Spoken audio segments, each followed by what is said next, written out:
Saya khawatir, sekalipun Anda sudah bertahun-tahun bergereja, jangan-jangan beberapa prinsip dari ketujuhnya belum breakthrough dan belum menang di tujuh itu. Cilakanya kehidupan menjadi tertatih-tatih dan berat kalau enggak lulus di tujuh prinsip itu.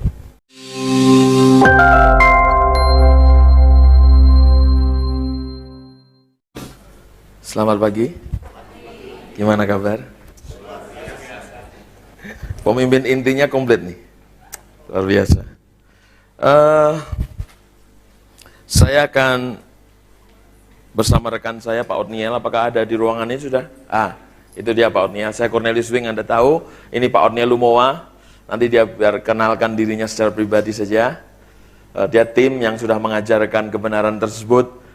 Kira-kira ya udah belasan tahun lah kami menghidupi dan mengajarkan hal tersebut.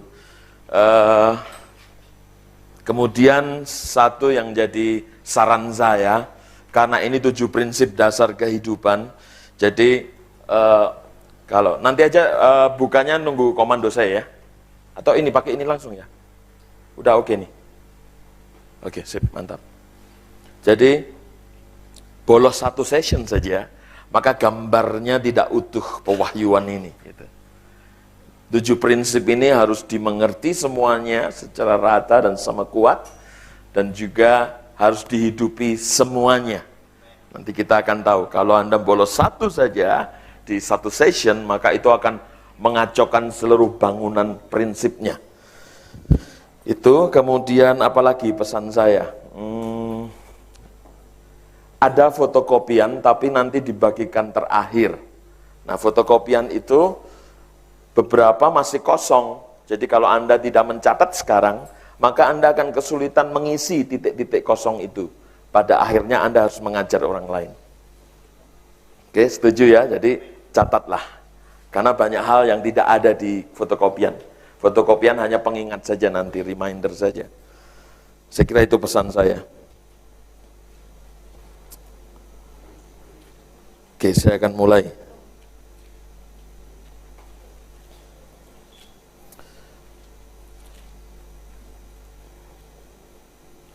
Di dalam kitab Ibrani pasal yang ke-12, nggak usah dibuka juga nggak apa-apa, percaya ada. Ibrani 12 ayat 28 jelas menyebutkan, kita bilang jadi karena kita telah menerima kerajaan yang tidak tergoncangkan. Maka marilah kita bersyukur dan beribadah kepada Allah dengan cara yang berkenan kepadanya, dengan hormat dan takut. Jadi Alkitab bilang begini, jadi karena kita sudah menerima kerajaan yang tidak tergoncangkan. Wow, menerima Yesus, itu satu paket di dalamnya. Anda menerima unshakable kingdom, kerajaan yang tidak tergoncangkan, itu satu paket.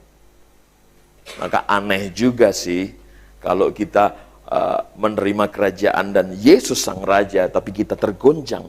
Aneh, ada sesuatu yang hilang pasti. Nah, menerima Yesus dan kerajaan yang tidak tergoncangkan, satu paket di dalamnya, itu disebut prinsip-prinsip kerajaan. Kalau Anda menerima kerajaan, maka di saat yang sama Anda menerima prinsip-prinsip kerajaan. Oke, ngerti sampai di situ? Alkitab bilang begini, carilah dulu kerajaan Allah dan apa? Itu sama artinya dengan carilah dulu kerajaan Allah dan prinsipnya. Jadi lucu sekali menerima kerajaan Allah tapi tidak dengan prinsipnya. Tidak mungkin Anda kemudian menjadi unshakable, tidak tergoncangkan. Caranya hidup yang tidak tergoncangkan itu terima kerajaan dan kebenarannya dan prinsipnya. Banyak orang menerima kata kerajaan tapi tidak tahu prinsip-prinsip kerajaan. Nah, sepanjang 2 hari ini kita akan belajar begini. Hei, kau kan katanya sudah menerima kerajaan yang tak tergoncangkan. Nah, inilah sebagian prinsipnya yang kami sodorkan. Dan yang dibagikan selama 8 session ini disebut prinsip dasar. Jadi kalau nggak lewatin ini, kau akan mengalami kesulitan melangsungkan kehidupan dan kekristenanmu di masa-masa selanjutnya. Kuncinya untuk menang dalam tiap terminal kehidupanmu adalah lulus dari 7 basic principle ini. Nah, nggak semua orang ya dengar gitu. Jadi kalau Anda bisa mendengarkannya, itu kasih karunia belaka. Jadi bersyukur gitu gereja ini sekarang mau dibangun, start dari fondasinya dulu dibenahi. Saya khawatir, sekalipun Anda sudah bertahun-tahun bergereja, jangan-jangan beberapa prinsip dari ketujuhnya belum breakthrough dan belum menang di 7 itu. Cilakanya kehidupan menjadi tertatih-tatih dan berat kalau enggak lulus di 7 prinsip itu. Inilah gambar utuh prinsip dasar namanya. Jadi ingat, menerima kerajaan Allah itu termasuk menerima prinsipnya. Nah, boleh dibilang 7 prinsip dasar kerajaan ini boleh dibilang begini, kulturnya kerajaan gitu. Atmosfer, kultur, budayanya kerajaan. Jadi kalau Anda tidak ikut seminar ini, nggak dengar kebenaran ini, ya nggak terlalu ngerti budaya kerajaan.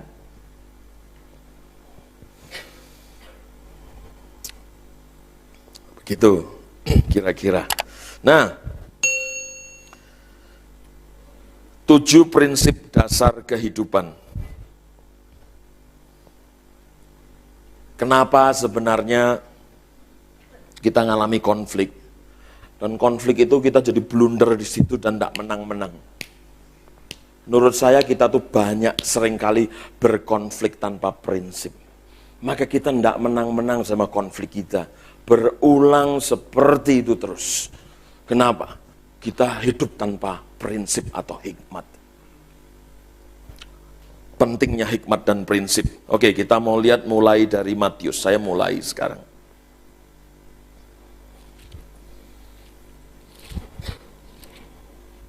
Matius pasal yang ke-3.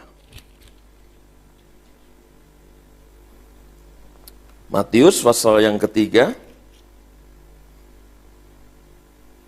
Ayat yang ke-10. Saya bacakan, Anda simak.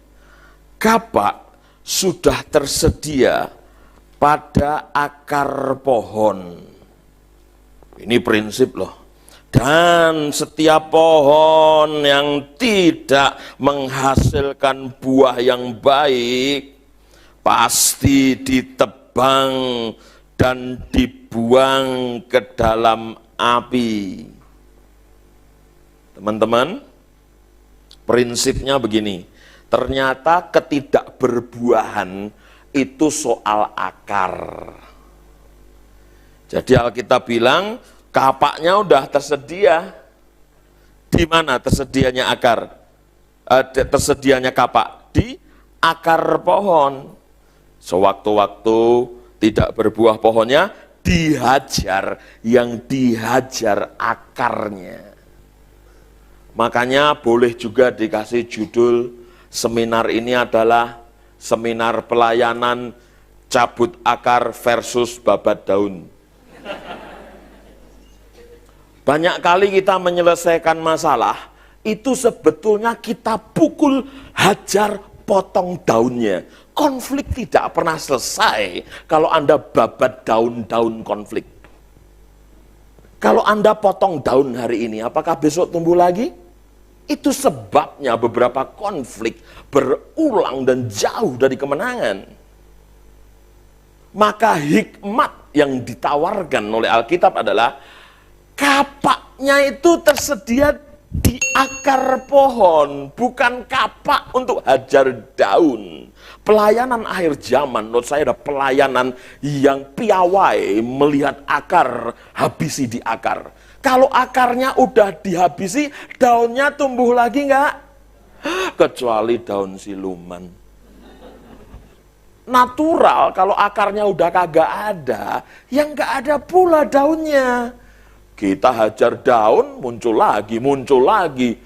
Semua gereja yang nggak breakthrough di 7 prinsip ini, semua pemimpin inti dengar, yang tidak breakthrough di prinsip ini, luar biasa. Visinya gereja boleh hebat, tapi jatuh bangun, terkendala, konflik jemaat di area ini terus kurang heroik.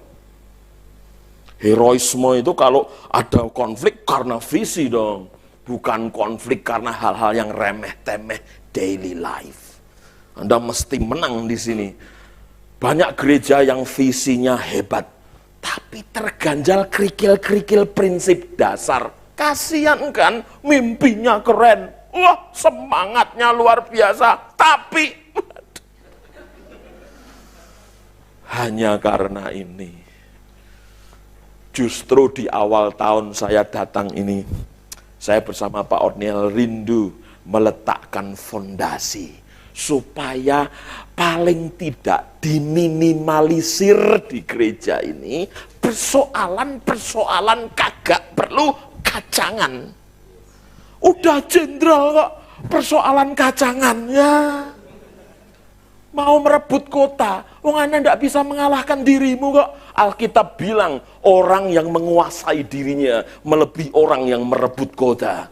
Jadi jangan pernah bilang merebut kota sebelum belajar menguasai dirimu. Prinsip dasar 7 ini itu upaya untuk bersama Tuhan kuasai dirimu baru rebut kotamu. Visi kota kok diri sendiri kagak menang.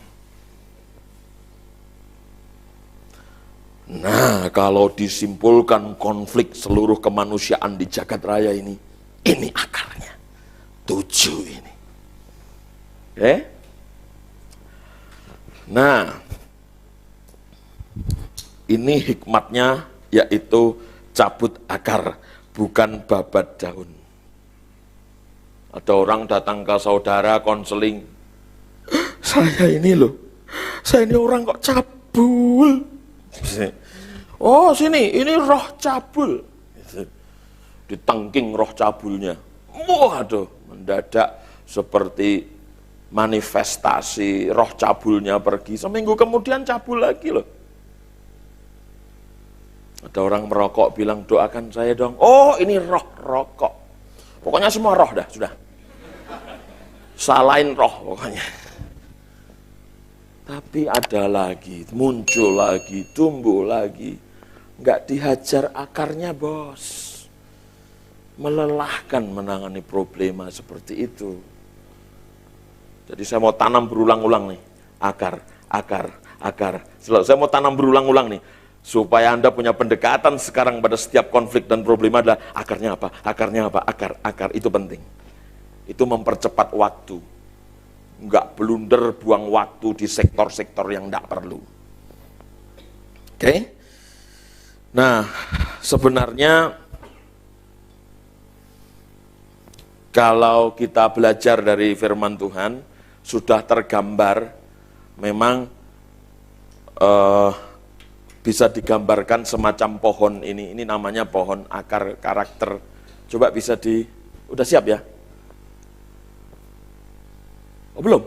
Nggak bisa kah?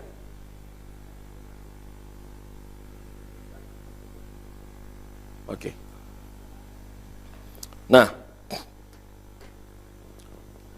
kalau kita lihat di dalam Alkitab, itu ternyata, saudara, dalam kehidupan ini,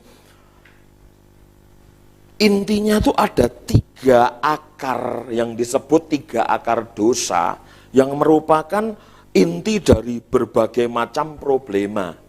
3 akar dosa. Nah, yang pertama, Anda mesti betul-betul renungkan ini. Yang disebut problema akar di dalam hidup kita itu yang pertama, ini akar cinta uang. Ini akar ini.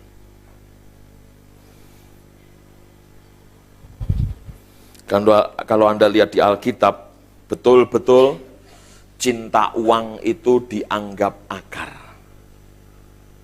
Akar segala kejahatan adalah akar segala kejahatan uang? Tidak, tapi cinta uang. Itu akar segala kejahatan. Nah, yang kedua, apa yang disebut akar lagi? Dalam Ibrani 12, kita bisa melihat akar yang kedua namanya akar pahit. Jangan menjauhkan dirimu dari kasih karunia, kata Alkitab, supaya jangan tumbuh akar pahit. Yang ketiga, tahu akar pahit? Tahu ya, akar pahit, kepahitan itu ternyata akar loh. Nanti Anda akan tahu bahwa orang yang marah, memberontak, cabul, dan sebagainya, itu akarnya itu kepahitan. Jadi dari pahit ini lahir banyak sekali buah-buah dosa. Makanya problema kepahitan ini betul-betul harus dibereskan sejak dini. Karena itu kalau akarnya itu bisa sampai nanti tumbuh batang, ranting, daun, udah susah nyabutnya itu. Nah yang ketiga dalam keseluruhan akar problematika itu ada yang ketiga disebut kenajisan. Wah ini juga kenajisan meliputi kenajisan jasmani, kenajisan rohani. Jadi inilah yang disebut dengan 3 akar dosa. Babat di 3 akar ini, dihabisi 3 akar ini, maka tidak akan muncul ranting, batang, daun-daun dosa. Anda akan, karena inti dari semuanya ke sini. Mari kita lihat satu persatu. Ibrani 12. Satu persatu ya. Ibrani 12 dulu. Kalau sudah siap beritahu saya ya. Oke. Ibrani 12. Mari kita lihat. Ibrani 12 ayat yang ke-15. Jagalah supaya jangan ada